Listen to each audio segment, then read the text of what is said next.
Oyo Boy Soto binabawi ang mga naibigay kay Christine Hermosa maghaharap sa korte.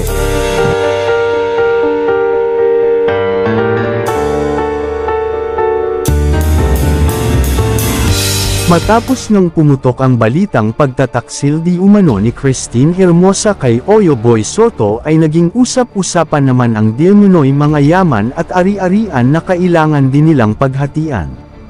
Dahil nga sa mga kumakalat na isyo ay nagkaroon nga ng linaw na baka nga mauwi sa tuluyang paghihiwalay ang nasabing mag-asawa. Naging daan naman ito upang pag-usapan ang mga napunder nilang mag-asawa at ang korte na di umano ang magdedesisyon kung saan mapupunta ang mga napunder nila habang sila ay nagsasama. Ayon pa nga sa nakalap naming source, lahat daw ng kanilang mga napunder habang sila ay nagsasama ay kailangan nila itong idaan sa legal na proseso.